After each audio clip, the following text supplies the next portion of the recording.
ZEE5 ಇರುವಾಗ ನೀವು ನಿಮ್ಮ ನೆಚ್ಚಿನ ಶೋಗಳನ್ನ ಎಂದಿಗೂ ಮಿಸ್ ಮಾಡಿಕೊಳ್ಳುವುದಿಲ್ಲ. ಅದು ಸಂಪೂರ್ಣ ಉಚಿತವಾಗಿ. ಬೇಡ ಬೇಡವಾ? ಬೇಕು ಬೇಡ ಬೇಕು ಬೇಬಿ. ಬೇಬಿನ ಇವತ್ತು ಒಳ್ಳೆ ಟೈಮಲ್ಲಿ ಬರ್ತಾವಲ್ಲ ಫೋನ್ ಕಾಲ್ಗಳು. ಮಾಮ್ ಮಾಮ್ ಹಾಯ್ ಮಾಮ್, ಏನ್ ವಿಷಯ? ಜೈ ಬ್ಯುಸಿ ಇದೆಯಾ? ಹಾ ಮಾಮ್, ಇನ್ ಬಿಟ್ವೀನ್ ಕೆಲ್ಸದಲ್ಲೇ ಇದ್ದೆ. ಸರಿ, ಹಾಗಿದ್ರೆ ಡಿಸ್ಟರ್ಬ್ ಮಾಡಲ್ಲ, ಆಮೇಲೆ ಫೋನ್ ಮಾಡ್ತೀನಿ. ಏ it's okay mom, no issues.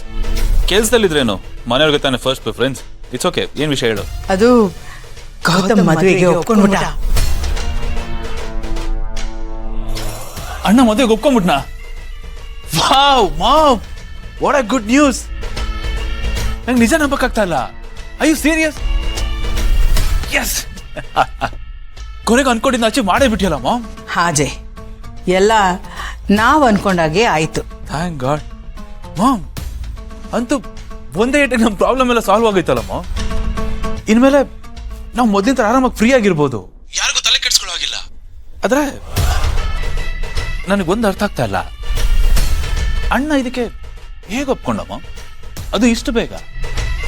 I mean ನನಗೆ ಗೊತ್ತು ಆ ಥರ ನೀನೇನೋ ಒಂದು ಮಾಡಿರ್ತೀಯ, ಆ ಕಾನ್ಫಿಡೆನ್ಸ್ ನನಗಿತ್ತು. ಆ್ಯಂಡ್ ನಿನಗೆ ನೀನೇ ಸಾಟಿ, ನಿನಗೆ ಆಪೋಸಿಟ್ ಬೇರೆ ಯಾರೂ ಇಲ್ಲ. ಆದರೆ ಈ ಪ್ಲಾನು ಇಷ್ಟು ಬೇಗ ಸಕ್ಸಸ್ ಆಗುತ್ತೆ ಅಂತ ನಾನು ಖಂಡಿತ ಎಕ್ಸ್ಪೆಕ್ಟ್ ಮಾಡಿರಲಿಲ್ಲ. ಅಂಥದ್ದು ಏನು ಮಾಡಿದೆ ಮಾಮ್? ಹಳೆ ಅಸ್ತ್ರನೇ ಯೂಸ್ ಮಾಡಿದೆ. ನಿಮ್ಮೆಲ್ಲರ ಹೆಸರನ್ನ ಮುಂದೆ ಇಟ್ಕೊಂಡು ಬ್ಲ್ಯಾಕ್ ಮೇಲ್ ಮಾಡಿದೆ. ನಿನಗೆ ಗೊತ್ತಲ್ಲ ಮನೆಯವರು ಅಂತಂದ್ರೆ ಅವನ ಸೆಂಟಿಮೆಂಟ್ ಹೇಗೆ ಅಂತ. ನಾನು ಅದನ್ನ ನನ್ನ ಲಾಭಕ್ಕೆ ಯೂಸ್ ಮಾಡಿಕೊಂಡೆ. ಸೆಂಟಿಮೆಂಟಲ್ ಗೇಮ್ ಮಾಡಿದೆ. ಅವನಿಗೆ ಬೇರೆ ದಾರಿ ಇಲ್ಲದೆ ಒಪ್ಕೊಂಡ. ಅಂದ್ರೆ ಅಣ್ಣನ ಚೆಕ್ಮೇಟ್ ಮಾಡಿದೆ ಅಂತ ಹೇಳು. Wow wow wow, what a brain mom. Mom, ನಿನ್ ತಲೆನ ತಗೊಂಡೋಗಿ ಮ್ಯೂಸಿಯಂ ಅಲ್ಲಿ ಇಡಬೇಕು mom. It's really worth it. ಸರಿ ಸರಿ, ನಿನ್ ಕೆಲಸ ಕಂಟಿನ್ಯೂ ಮಾಡು, ಮನೆಗೆ ಬಂದ್ಮೇಲೆ ಮಾತಾಡ್ತೀನಿ. ಓಕೆ? ಖಂಡಿತ ಮಾಮ್, ಇವತ್ತು ಆಗ್ತಿರೋ ಖುಷಿಗೆ ಬೇಗ ಬರ್ತೀನಿ ಮನೆಗೆ. Thank you mom, thanks for the good news. Love you so much. Okay Jai, bye. Bye Jai. Baby, ಅಣ್ಣ ಮದುವೆಗೆ ಒಪ್ಕೊಂಬಿಟ್ಟ ಬೇಬಿ. ನಮ್ಮ ರೂಟ್ ಕ್ಲಿಯರ್. ಸಿಸ್ಟರ್, ಈ ಖುಷಿಗೆ ನೀನೊಂದು ಸೂಪರ್ ಪಾರ್ಟಿ ಕೊಡ್ಲೇಬೇಕು. ಮಜ್ಜಾ ಮಾಡೋಣ. ಅಯ್ಯೋ party.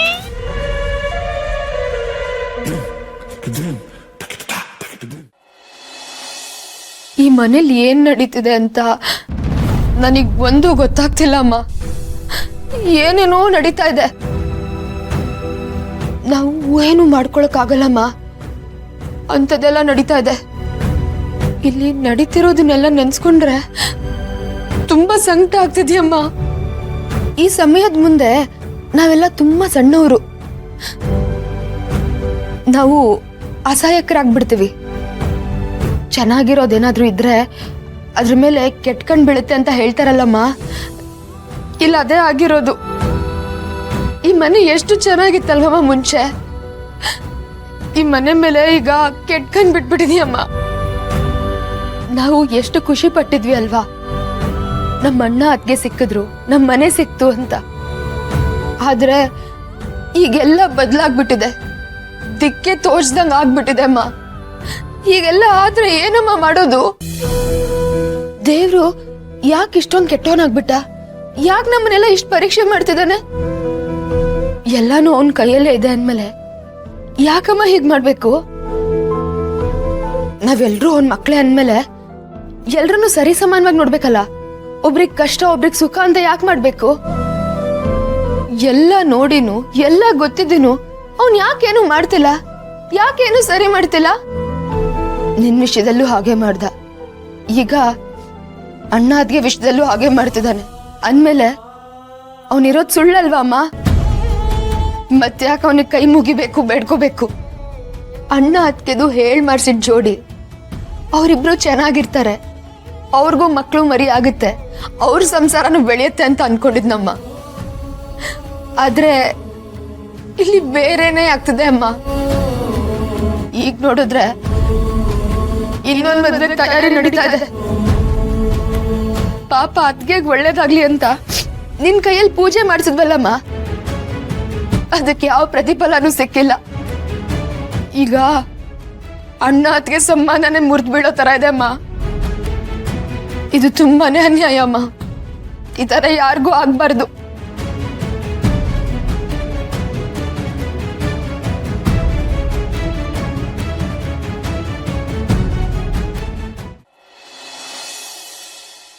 Hello villain uncle, how are you? Fine, ಕುತ್ಕೋ. ಏನು ಇಷ್ಟೊಂದು ಖುಷಿಯಾಗಿದೆಯಲ್ಲ? ಹ್ಞೂ ಮತ್ತೆ ಖುಷಿಯಾಗಿರ್ಲೇಬೇಕಲ್ವಾ? ಅಣ್ಣಂಗೆ ಬ್ಯಾಕ್ ಟು ಬ್ಯಾಕ್ ಮದುವೆ ಅಂಕಲ್. ನಮಗಿಲ್ವ ಪುಣ್ಯ? ಯಾರಿಗುಂಟು ಯಾರಿಗಿಲ್ಲ, ಅವನೇ ಭಾಗ್ಯವಂತ. ಅದಕ್ಕೆ ನಮ್ಮ ಪಾತ ಸ್ಟೋರಿನ ಸೈಡ್ಗೆ ಇಟ್ಟು ಅವ್ನ ಖುಷಿನ ನಾನು ಎಂಜಾಯ್ ಮಾಡ್ತಾ ಇದ್ದೀನಿ ಅಷ್ಟೇ. ಅಂದಾಗ ನಿಮ್ಮ ಅಣ್ಣನ ಮದುವೆಗೆ ಇನ್ವೈಟ್ ಮಾಡಕ್ ಬಂದೆ ಎಲ್ಲೋ? ನೋ ನೋ ನೋ, ಸ್ಟ್ರಿಕ್ಟ್ ಆಗಿ ಆರ್ಡರ್ ಪಾಸ್ ಆಗಿದೆ. ಮದುವೆಗೆ ಹೊರಗಿನವ್ರಿಗೆ ಯಾರಿಗೂ ಎಂಟ್ರಿ ಇಲ್ಲ. ಅದು ನಮ್ಮ ಮನೆಯಲ್ಲೇ ನಮ್ಗಳ ಮಧ್ಯೆನೇ ನಡೆದೋಗುತ್ತೆ. ಅದೇ ನಾನು ಬಂದಿದ್ದು ಆ ವಿಚಾರ ಮಾತಾಡೋದಕ್ಕಲ್ಲ, ಬೇರೆ ಮಾತಾಡೋದು.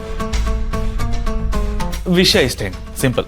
ನೆಕ್ಸ್ಟು ನಿಮ್ಮ ಪ್ಲಾನ್ ಏನಿದೆಯೋ ಅದನ್ನ ಸ್ವಲ್ಪ ಹೋಲ್ಡಲ್ಲಿ ಇಟ್ಟಿರಿ ಅಂತ.